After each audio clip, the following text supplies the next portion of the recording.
Leon hastily retrieved the ammunition lying so conspicuously in the box's remains.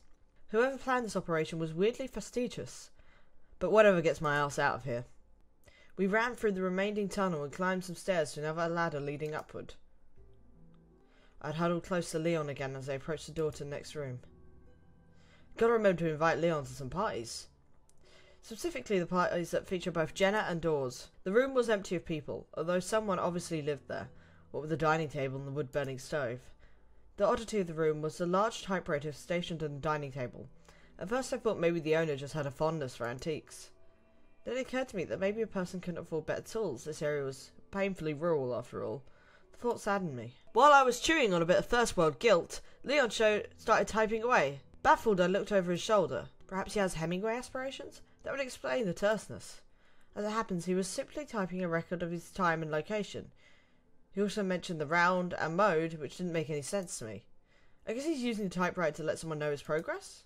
Again, I couldn't tell if the orchestrator of this operation was extremely crafty or just plain eccentric. Probably the latter. After all, a better way to fight crazy than with better funded crazy. That is very true. And yet, Leon chops boxes like his life depends on it. Lord help us if the man ever applies his diligence to something truly destructive, like extreme couponing. You know, it was one thing when the box was placed in a conspicuous nook, but it feels a little wrong to destroy the boxes in people's homes. I mean, what if the box was the owner's last memory of their grandpa or something? For what it's worth, they are crazed cultists. We're lucky that the box didn't actually contain grandpa. Well, we're down to the stove now, I guess. I took a deep breath in preparation for what awaited us on the other side of the next door. We found ourselves once again assailed by rain and darkness. All of a sudden, the relative safety of the previous room seemed worlds away. An unnervingly low vibration hung in the air, stirring the feeling of dread. I followed as closely behind Leon as I could without being in his way. It didn't take long for villagers to add their shrieks and bloodlust to our carnival of horror. They crept out from the shadows, weapons in hand. To be fair, those weapons were more like farm tools, but semantics. You'd think Not So Awesome Saddle would spend a little more for his mobs to have better murdering equipment. Leon led me into a tower and started climbing this uncomfortably tall ladder. Deciding my fear of heights was not suddenly as compelling as my fear of cultists, I followed suit. Phew, what a climb. But not a bad idea to stick to higher ground and force them into a funnel. We should be moderately safe, right? Not like they can throw stuff this high, right? Scan the area below for any cultists with pitching aspirations. Just then, here. I froze in place, totally convinced that the cultists were growing wings and my expiration date was as good as past. Instead, but just crazily, Leon stoically leapt from the peaks like he didn't even believe in gravity or leg fractures. I need to know, legs of literal steel or government implants? I squinted my eyes against the darkness, trying to look for Leon's movements below. I wonder what his plan is.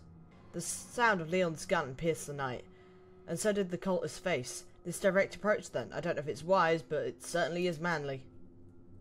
Leon rushed past the villager as he wailed in pain, but the darkness made it difficult to see what was going on. What the hell did I just see? Were those worms coming out of his head? Calm down, Ashley. It's gonna be... Oh, sweet baby Jesus, it's not gonna be okay. I shakingly looked up and over the railing. Driven by morbid curiosity or just need to know Leon was safe, I couldn't say. Another villager approached them, this time holding a torch. You know you're poor when you can't even bring a knife to a gunfight. Leon let a single round fly and the villager suddenly caught on fire. Is this place's main export material the spontaneously combusts or what? Not content to let the fire run its course, Leon placed another bullet in the villager's leg, bringing her to her knees. I feel bad for watching this. Maybe I shouldn't... Well... Damn, Leon is so cool. Leon ran back to the base of the tower and called up to me. Follow me. I don't usually like being told what to do, but for Leon, I'll make an exception. I approached the ladder and prepared to climb down, but then it occurred to me. How much longer have the luxury of an attractive man catching me when I jump? Seems like a waste to just do things normally. Hell yeah, that's fun. Now if only he could extricate me bridal style, but alas. Yeah, I could definitely get used to that, which means I probably shouldn't given my luck so far. We ran behind the tower down a dirt road. The whole area kind of reminded me of my great-grandmother who had lived in the rural part of Wisconsin. Just replace ominous torches with old street lamps and brainwashed cultists with trashy druggies, otherwise pretty much the same. And there's something cute, some As if on cue, some more of the villagers stumbled out from the darkness, torches and shovels in hand, shouting phrases in Spanish. I'm not trying. My Spanish is awful. If you're Spanish, I'm sorry. Note to self, look up Picadillo. Picadillo. Picadillo? Picadillo. When I get home. Might be a fun new swear word. Leon took steady aim and shot 2 villagers to their knees. Tried but true, I guess. Amazingly, they were only stunned by the blow. Great-grandma was right. Rural folk are hardy. Leon briskly lowered his weapon and ran towards the villagers. Rather terrified by the whole thing, I just stayed put and watched the exchange from behind my fingers. My god, he's like Chuck Norris was actually hot. With the peasants properly pummeled, we continued running down the path. There seemed to be a large gate at the end of the path. I could feel a surge of adrenaline in my legs as we approached, but I didn't know what was on the other side. But anything had to be better than this death trap. Okay, that was a lie, because there were lots of things that could be worse. Probably like a fucking Lord Saddle. Oh, that's beautiful. Lord Saddler. He's never looked so hot. No, bad brain. No one would ever want to ride that saddle. Yeah, stop it, please. A collision with Leon's shapely back muscles thrust me back into reality before I could dwell any longer on a much more awesome saddle. I was happy to bump into him, but not so enthused about stopping in the middle of Hell Country. I was about to ask what the big deal was, but I figured nagging at this juncture wasn't a good way to endure myself. Oh, another cultist with a torch. Poor thing is unarmed and unoriginal. Look at him, dodging out of the way.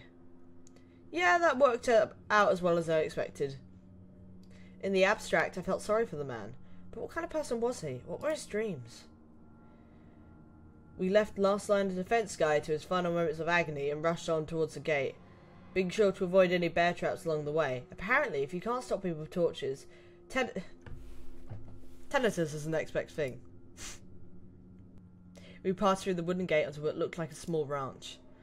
I was trying to give Leon a lot more space to avoid bumping into him, although touching his neck was like finger porn. I didn't want to crowd him. Before we ventured too far in, Leon stopped abruptly at a waste bin. My initial thought was the mission coordinator had stored more of his supplies in the garbage. It certainly wouldn't have been surprising. Ashley, get in! Wait, what? He seriously wants me to climb into the waste bin. Every fibre of my moderately hygienic body resisted the request, but he hadn't led me astray at this point, so I hopped in without a question. I held my breath as I closed the lid above me, and I leaned down and I was surprised to realise that the bin was completely empty of garbage. Either rural spraying is a pretty good sanitation management, or the villagers were too busy being crazy to throw their trash away. Although it didn't change the fact that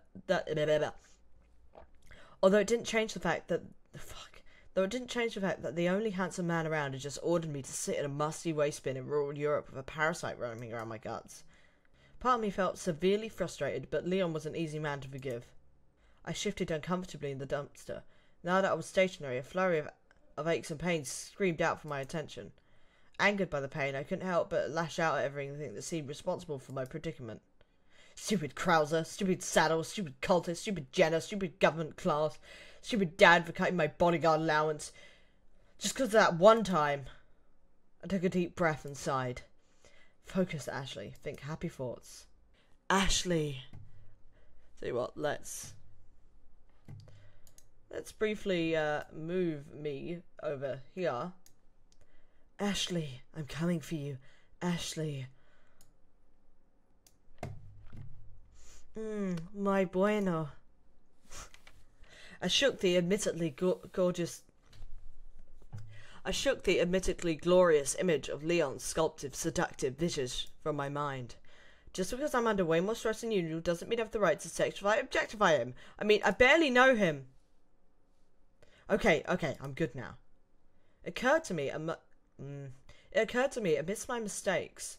It occurred to me amidst my man states that Leon might actually be in danger, or worse. Terrified by this prospect, I thought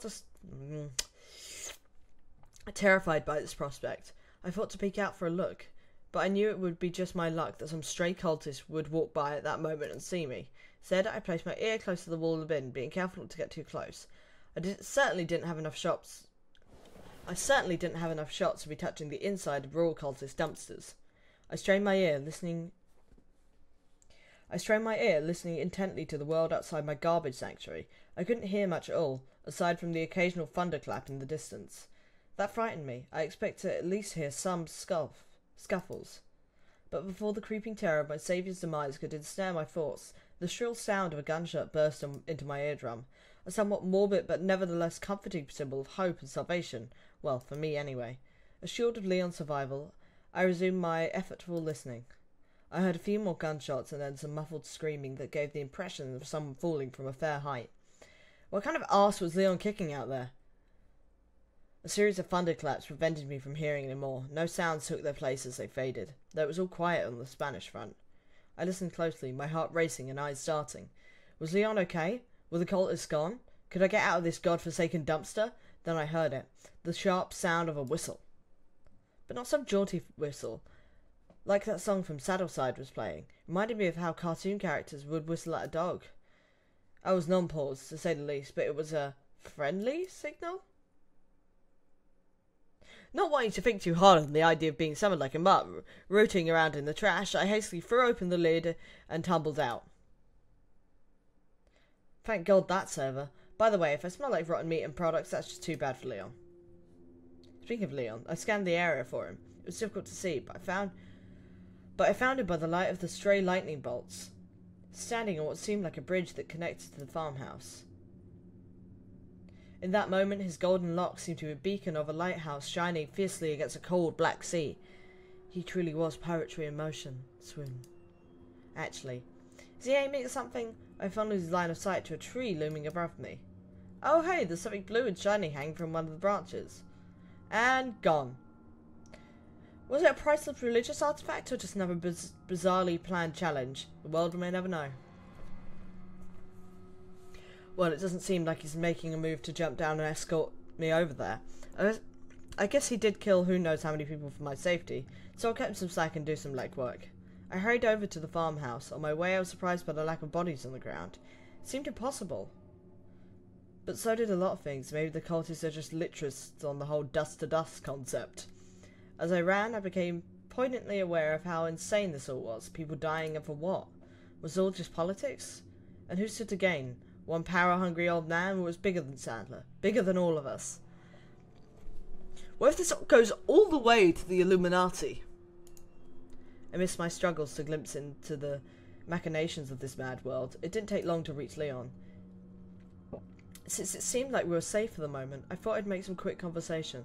There were certainly enough topics on mind. Ooh, choice. Where are the cultist bodies?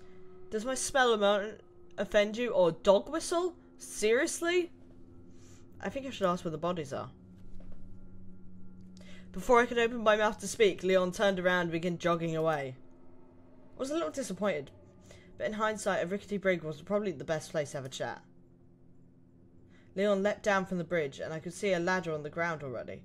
I'm just going to presume he kicked that down because he likes catching me so much. It occurred to me that Leon could look up my skirt if he wanted, but he just stood there with solemnity of a nun. Solemnity of a nun. Hopefully that means he's a gentleman and not... No, Ashley, don't even entertain the thought. Dots. Yep, still fun. Though I wonder if it's good for Leon's back.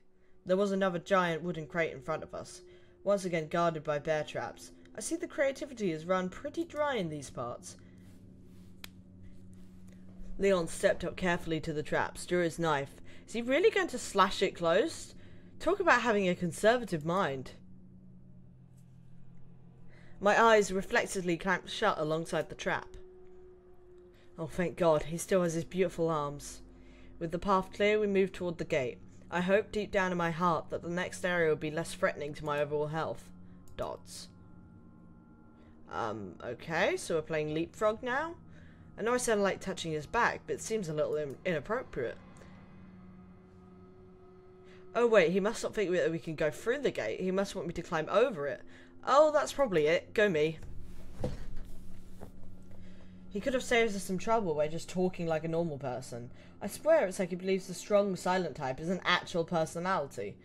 I need to think about whether that's stupidly sexy or just really stupid.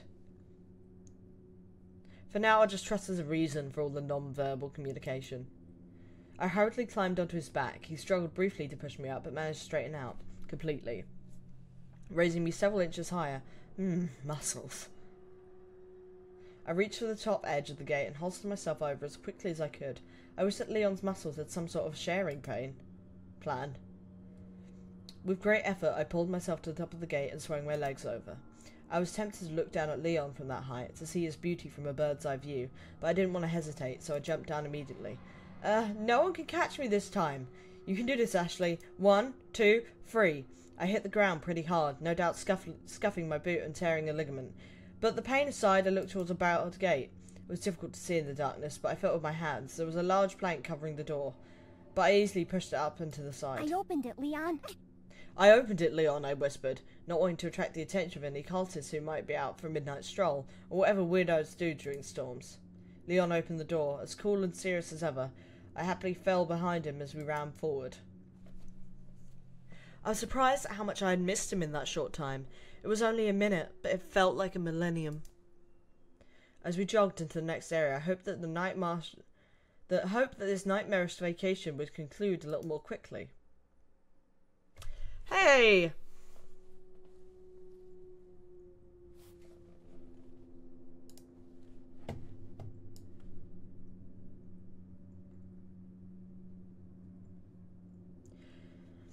Thanks for playing the demo of Resident Evil 4 Otome Edition. Pretty crazy experience so far, right? Action, adventure, and abject horror, and pulled together by a little bit of romance. If you enjoyed the demo, please leave some encouraging feedback. If you notice issues or have some constructive criticism, please tell us about those too. Look forward to future updates. I'm not escaping Spain without your help. That was good. I enjoyed that. Hope you guys enjoyed that too. I know it's a little bit different sitting here listening to me read it, but I hope you find it entertaining. I will leave a link below because they are working on a full version if you want to do that, or if you want to find out what happens if you hit those 3 other options, or you just want to relive the cringe that is Ashley Graham. Alright? Hope you enjoyed that. Bye.